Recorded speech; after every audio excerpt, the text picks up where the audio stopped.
How's it going out there, YouTube? My name is Jesse, and I am the curator for the Golden Age. And we're going to be doing an interesting one on this Lost Heroes of the Golden Age. You know, I can say it every once in a while. Okay, before I get this video started, I'm very excited about the t-shirt that I'm wearing, and I want to show people right now. Now, if you watched my Jane the Jungle Girl video, you will see that it's a cover of Exciting Comics. Now, I picked this up at Comic-Con, and I said that I would give him a shout-out. This comes from the World of Strange, and he does he's got a lot of Golden Age t-shirts, and some great t-shirts if you ever get a chance to check it out. And right here you see www.worldofstrange.com.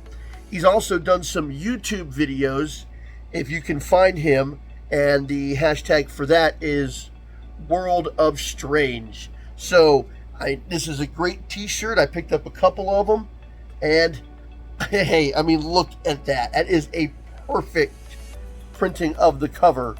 And I mean, come on, it's Jane the Jungle Girl. Why wouldn't you want to wear this shirt? I want to wear that shirt. No, you stay away from the shirt.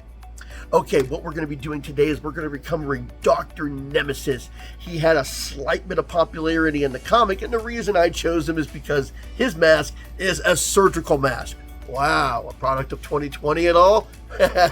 Maybe just a little bit. I thought you were doing villains next week. I am doing villains next week. He has a villainous name. What? His name is Dr. Nemesis. He's a hero. It doesn't matter if he sounds like a hero. He is a hero. Isn't there an issue of consent? Yes, he is injecting people against their consent, but he's still a hero. Yes, that is the interesting thing about Dr. Nemesis is, yes, he did. Right here. He did inject people against their will.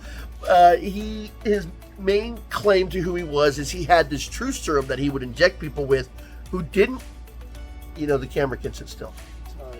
He injected people against their will, and they forget that they were injected. That doesn't make it right that they forgot. So let's go ahead and cover Dr. Nemesis. We'll get a little bit of view about who he is so you can see what they were trying to go for in the comic with a slight bit of popularity. We'll go ahead and cover the first issue, and I don't know, I felt like I had more. So let's get started with this Lost Heroes of the Golden Age. Lost Heroes of the Golden Age with Dr. Nemesis. Dr. Nemesis. Dr. Nemesis, real name's James Bradley, first appeared in Lightning Comics number 6 in 1941. There were several volumes, so it was volume 1, number 6 in 1941. Published by Ace Magazines, and there's nobody credited with the creation. Dr. Nemesis was an interesting doctor.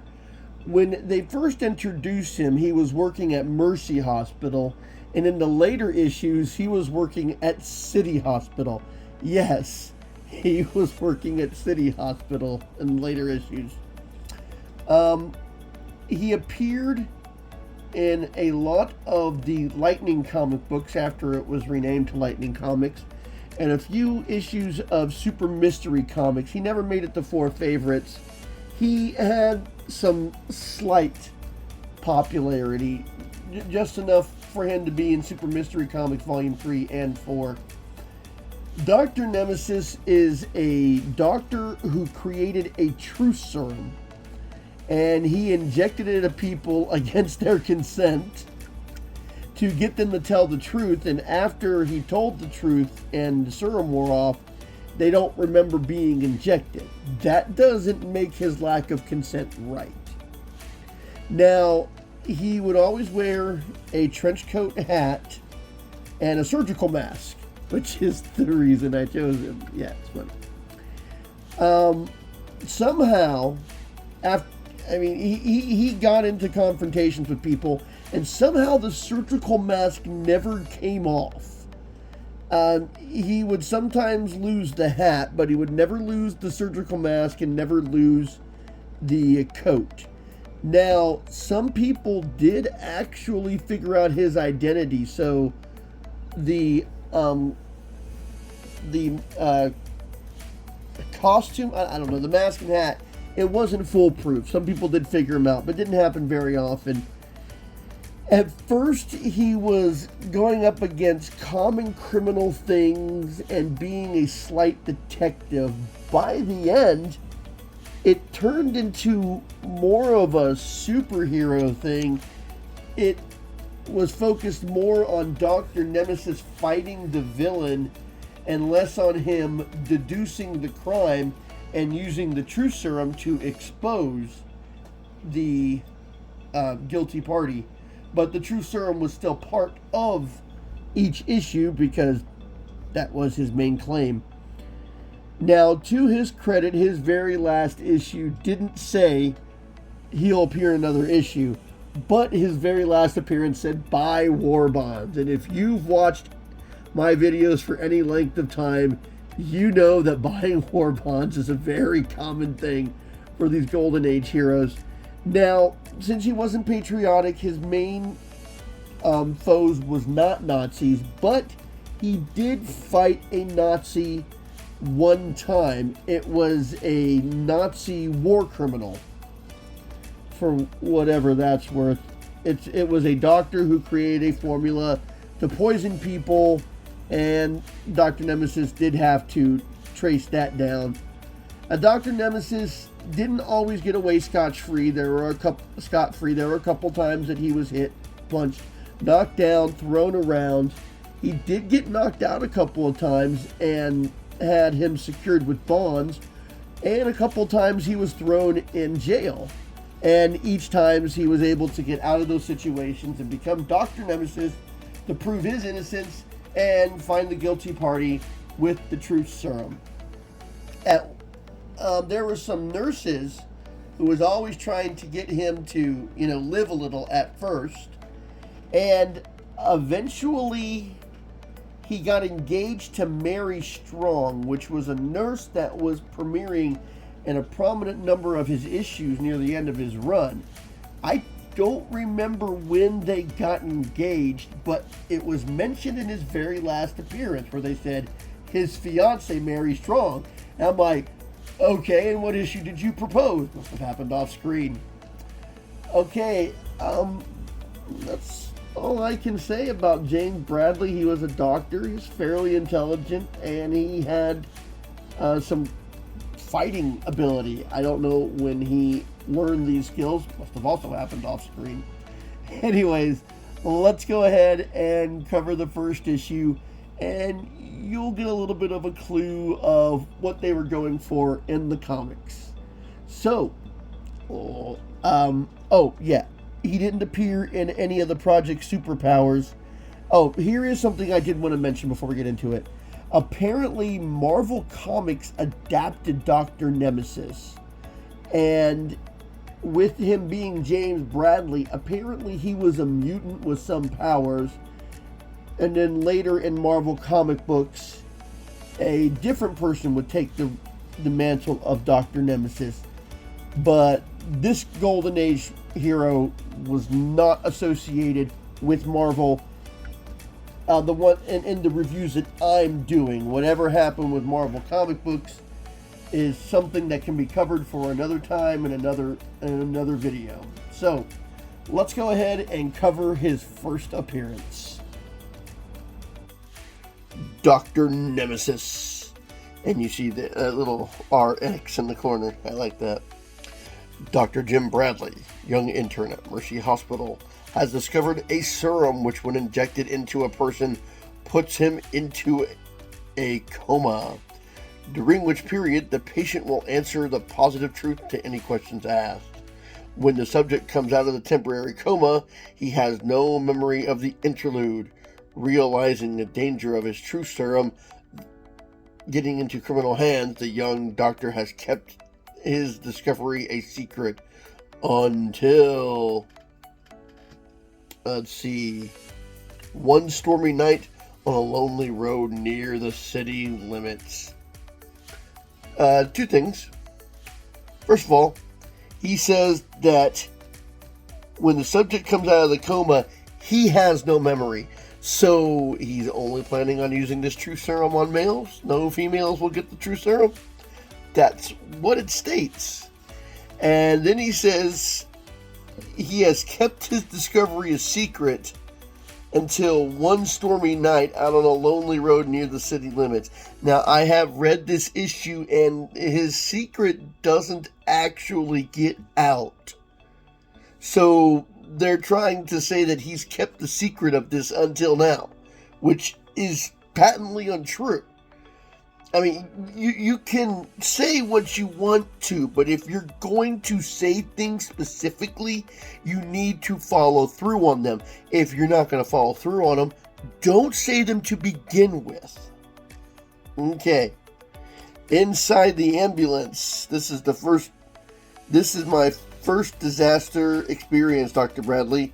I understand it's a pretty bad train wreck. Every doctor and nurse in the parts are being rushed to the scene, and then we get to see the scene. The bridge has collapsed, and it was a train bridge, so the train has collapsed into the water off of the bridge. That's pretty devastating. So all the doctors start to unload, and he says, no special instructions, just go help where you can do the most good. Is everyone out of the wreck, doctor? He's saying go where you can do the most good, which basically he wants them to do triage medicine. What triage medicine is, if you're not familiar with it, is you take care of the person until their life is no longer in danger. The guy has a broken arm. You don't treat the broken arm until everybody else is out of danger. He has the broken arm, his life isn't in danger. Someone who's just drowned and can barely breathe, that person needs to be taken care of. You save the person, you move on to the next one. After everybody's life is no longer in danger, then you can go back to the guy with the broken arm. That's triage medicine. When your life is no longer in danger and you will survive, you move on to the next patient. Okay. He said, no, but leave that to the rescue squad, Bradley. But sir, there are possibly injured trapped in, excuse me, I want it over here. He doesn't even let him finish his statement. So he decides to rush over to the train and tells one of the nurses to hold on to his handbag. He swims over to the train. There's lightning and thunder everywhere, and he throws himself in the water over to the train. We haven't established that he's a hero or anything, but hey, there you go. So he has the nurse toss a rope over, and he leads the first lady out of the train car. Now it says, after temporary first aid is administered, Dr. Bradley gets some of the injured to shore by the rope. So he bandages a few of them up and hauls them on their way. I mean, I thought that they were supposed to get first aid on the other side, but hey. Okay, so as he's getting more people out, he sees that there's a guy with busted handcuffs.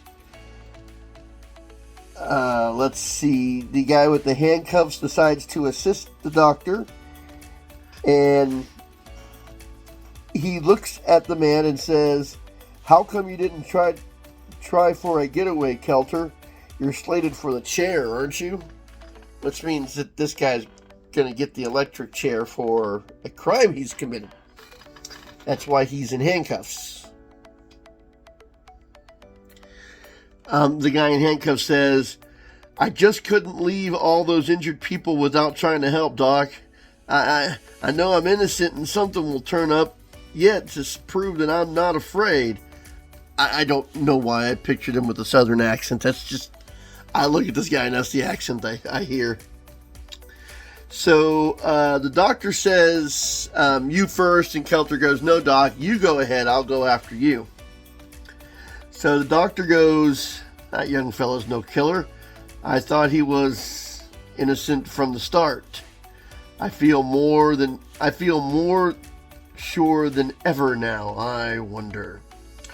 So, let's see, later after some of the injuries have been taken care of, he goes over to Kelter and he administers this truth serum that we discussed in the opener.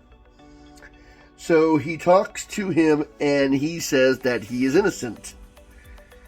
And then he has no recollection of the comment. And he's wondering, the Kelter guy, if he should take off and try to escape, because since he is innocent, because the innocent people always run. And since he is innocent, him sticking around wouldn't be good for him, because if nobody proves that he's innocent, he's going to get the chair. He reaches into his pocket and he sees a card from Dr. Nemesis. Keep up the courage, Kelter. Dr. Nemesis. I know you are innocent, and I'm going to prove it. Keep on as you have, which means, you keep going in the process of being locked up and go to jail. But he says he's going to prove his innocence. So Kelter goes and turns himself in. The police officer goes, Jehoshaphat, I've never heard of this happening before. Yeah, people don't turn themselves in, apparently.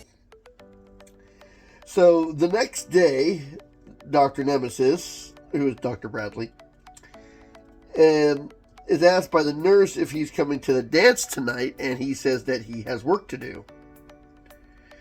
So he dons a trench coat and a mask because he doesn't want to be identified. I don't think she would know who he is, but he doesn't want to be identified, so he goes to see Kelter's mother and tells him, don't be afraid, Mrs. Kelter. I'm Dr. Nemesis. I'm trying to help your son, Mac. Oh, Mac Kelter. Okay. So he talks to her, and she says that he was with the politician that night, and he couldn't have killed the cop. Yeah, we didn't learn what he did until now. That he couldn't have killed the cop because he was with the politician, but at the trial, the politician, he lied at the trial and claimed that he never saw my boy that night. Yeah, a politician lying, because that never happens.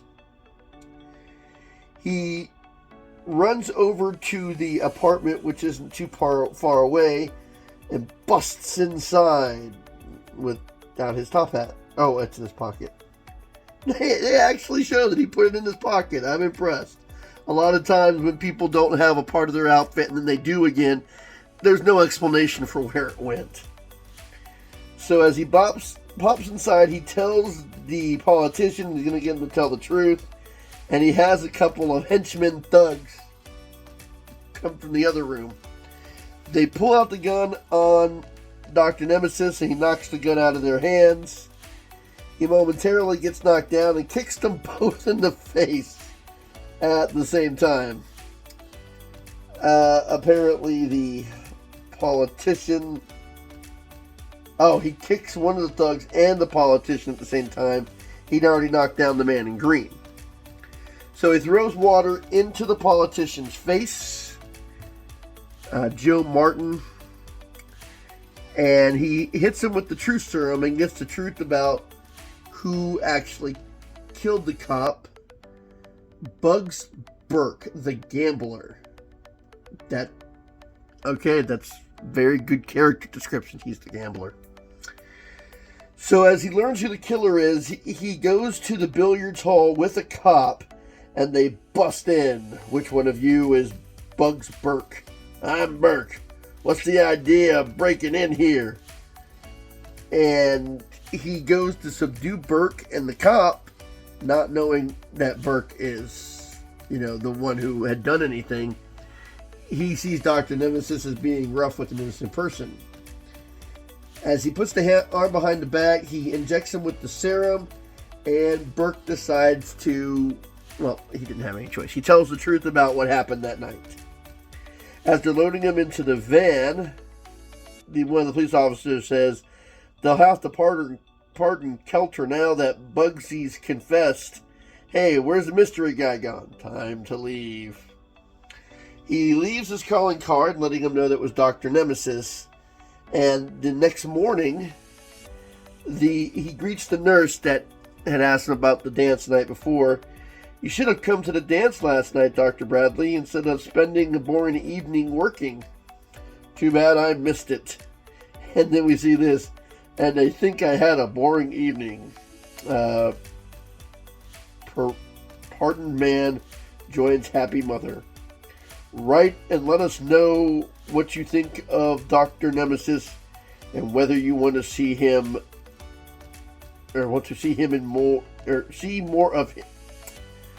I'm trying to read this too fast.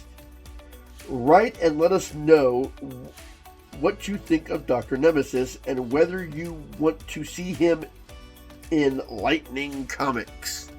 And I guess they wrote in letters because he appears in more issues. This is just his first appearance. Well, I hope that you enjoyed this video. I hope that you enjoyed this character as much as I did. We have one more video coming up for Ace Month, and it's going to be covering the villains. And yes, I have a number of more than just one and done villains. And then next month, by special request, we're going to be doing MLJ month again for the month of August. That's right. I know I've done a couple of the MLJs before, but I've got some obscure heroes that'll be great for MLJ month. So if you have anybody from MLJ that you'd like to see on that list, we can actually do that instead. So I hope you enjoyed this video. Next week, the villains, and then MLJ. Until next time, I'll be seeing you.